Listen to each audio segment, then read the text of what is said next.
So what's going on, people? My name's LogixHD and this video is presented by the EA Gamechangers network. So today I was at EA Play. I am currently in LA whilst filming this, and I had the opportunity to get hands-on with FIFA 20. Now keep in mind, everything I'm going to talk about is a work in progress and it may not be the final result. In the background should be some clips and B-roll, I should class it as, that you're going to be able to see in terms of what's been shown already to you. I'm going to pretty much talk about my experience personally with FIFA 20. For those that do not know, I was heavy in FIFA 19 as a player. My bank account would show that, and my time on the game would also show it if you check that as well. My team is pretty whacked, to say the least, but me personally, I'm not the best player, but I'm not exactly the worst. You know, gold 3, etc, etc, gold 1, standard, elite is still like past my capabilities. But enough talking about me, let's talk about the way it was. So obviously a lot of things have been announced in terms of FIFA 20, especially Volta, which is the brand new mode. I'm pretty excited about that. I'll probably drop a lot of that on this channel because I am mainly sports based,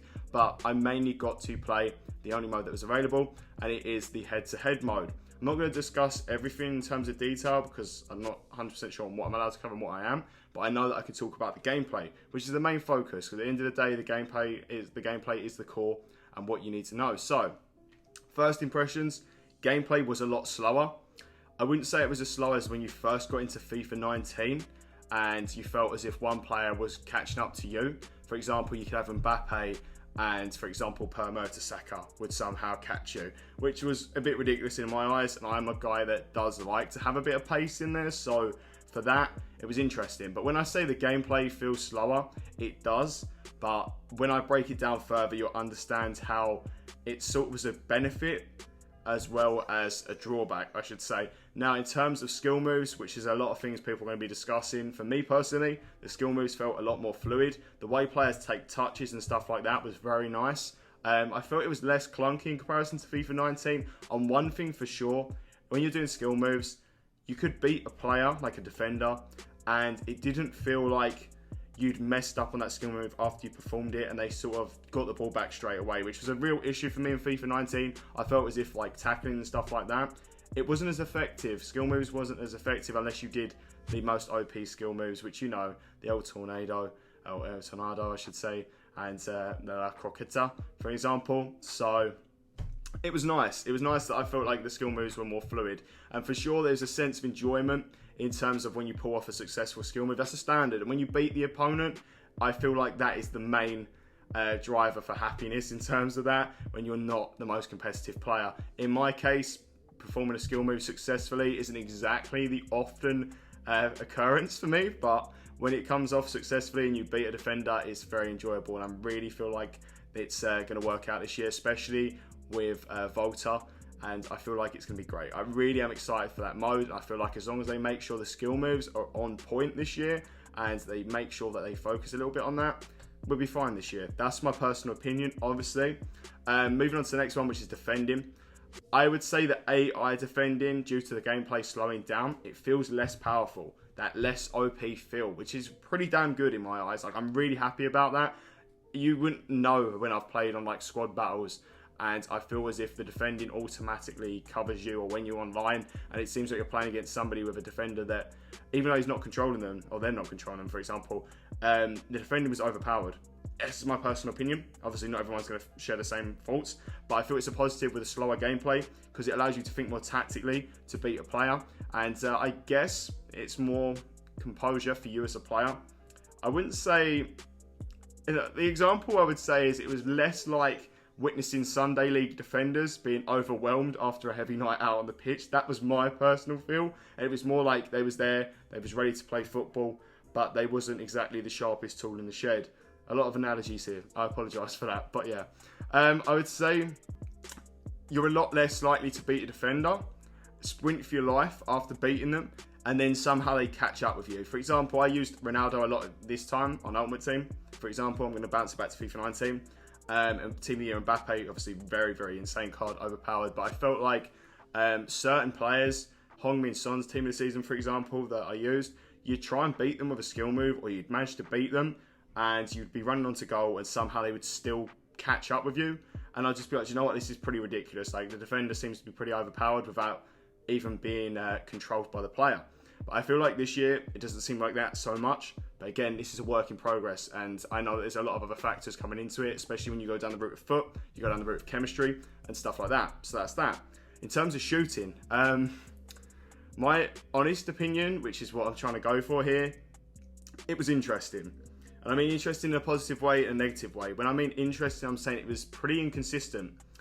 Timed finishing, I personally am not a big fan of, but I can understand why it's there. It's so that you don't get these scrappy goals all the time, and it's a way of having perfection. It's another competitive aspect, and it's good. But if you're like me and you can't perform them too well, like in FIFA 19, I could do okay. But this time around, it's a shorter window of time for you to make sure you hit that. And they've also included it in penalties as well, which was pretty mad. Like, I was surprised by that. The new penalty setup is very, very cool, but also can be quite frustrating, especially if you don't know what you're doing from the offset. But I know that there's like a tutorial set up for that, so it's very, very cool. But yeah, it seemed like some shots wasn't going as well as I thought.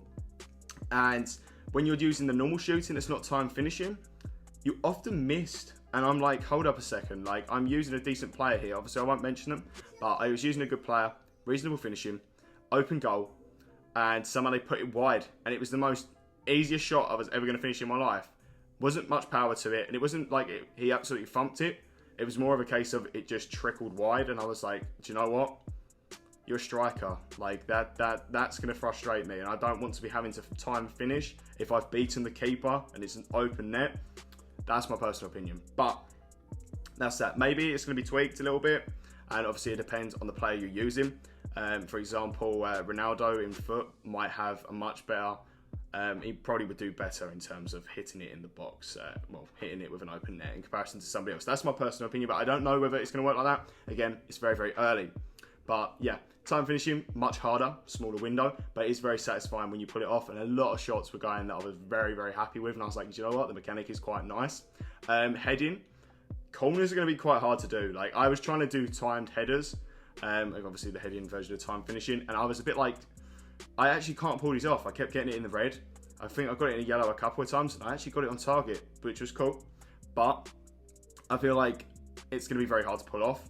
And it could be the way to stop the OP corners that we was expecting. And I have a funny feeling from what I was playing, it seems as if the defender's really going to focus on the front post. And they're going to be a little bit smarter, more tactical with their defending. So you're not going to have that Ronaldo or Team of the Year Mbappe, for example, running towards the the first post, near post. Well, I'm juggling my words there. Near post and heading it in the net. And the opponent on the other side is probably throwing his controller across the wall. Do you know what I mean? Across the wall, up the wall, across the room. Yeah. So that's my honest opinion on that. For 1v1s, definitely would not recommend time finishing. Don't do it. Try to go for a finesse shot or try to make it go low to ground. It can be done, but obviously from what I've seen as well, you can somehow miss horrifically, which blew my mind. But yeah, the gameplay setup, 1v1s, definitely more frequent. The defending it's not like they're completely like headless chickens, I should say, or like they're completely unaware of how to defend. But it seems like it's a lot less overpowered, and really as a player, you're going to have to control that defense more than, it's okay, I have Van Dijk at the back, he's overpowered, he's going to control it even if I don't use him.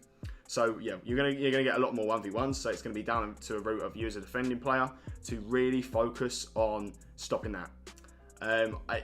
It's hard to say whether there's going to be improvements to that, and I really hope there is personally, because it's all about balance. Everyone's going to find different perceptions on the way it should be and the way it shouldn't be, so you can't please everyone. That's the way it is. But yeah, in terms of the gameplay, that's how I felt. Passing definitely was hit and miss for me. I personally, some of the basic passing, I was like, really? Like, you've managed to try and pass it to him, he's not even that far away from you? Like, do you know what I mean? And he's somehow put it past him rather than actually to him. It was very hit and miss. I hope it gets a little bit of an upgrade, gets sorted out. I was using like a reasonable team. Again, I won't mention it, but I was a bit like, do you know what? These players have better passing than this. And it's frustrating me that the passing is not going the way it should be. And I was varying the power to see how it worked, and it still seemed very inconsistent. More inconsistent than shooting. That's surprising. In terms of tackling, FIFA 19 had a major issue where you tackle someone successfully and they somehow still have the ball and they'd run away with the ball. That wound me up beyond belief. I don't think it's as much this year. from what I've seen, right? So it seems like you're less likely to tackle a player and they somehow wind up the ball and they can run off. And it also seems like if you're tackling a player, you've collected the ball and you've got in your sprint, it's not as if they're just going to somehow barge you straight away, put you on the floor, take the ball back and run off. It's more like a case of they've messed up, move on to the next player, let's try and get the ball back, which is nice, right? But again, defenders, AI, not as overpowered, but they're not exactly like stupid, for example. They're not going to think, oh my God, like, I don't know how to stop this, but at least they're not as, you know, overpowered is the key word to say that. Yeah, obviously, this is all I've got at the moment. Hopefully, I'm going to be doing a lot more stuff in terms of it. I'm really excited for FIFA 20. I know it's not one of my regular uploads, but it's a game I'm very passionate about, so I thought I'd go down the route of it, and I'm really happy to have played it. It's really good so far from what I've seen, and I'm looking forward to the future in terms of Volta and stuff like that. This is, of course, early stages. It's, EA Play, of course. We expect to see a bit more in the coming months. It's a standard. And the new pitch notes are going to be dropping, and we've already got a schedule for that, which I saw on Twitter, which I'm really happy about, by the way. So yeah, the mechanics can always change, they can be altered, and I'm looking forward to it. Hopefully some feedback sessions where other people are involved, and they can adjust it and possibly produce the best FIFA we've seen today. That's the goal in my eyes, and yeah, I feel it's a positive step forward. The transparency's there, and I'm really happy to see it from now, and I can hopefully see how it develops to the final game. But that's that. If you've enjoyed the video, I want you to smash the like button, subscribe for more content like this, comment your thoughts down below, and yeah, I'm going to try and vary my channel a lot more. I have obviously been doing NBA Mobile for people that are following me already, and I want to really branch out. So hopefully this could be the start for me, and if you want to see Volta, if you've seen it already, if you haven't, go and check it out. It's absolutely insane. I'm a FIFA Street guy. I love FIFA Street. So when I saw that, my heart was beating out my chest. I was so excited, and I really, really hope that it takes off. It looks so interesting. I'm not going to talk about it in this video because it's basically on gameplay. But yeah, that's that. Thank you so much for the support recently, by the way. And yeah, hopefully I'll see you as always in the next video. I hope you have a fantastic day. Bye-bye.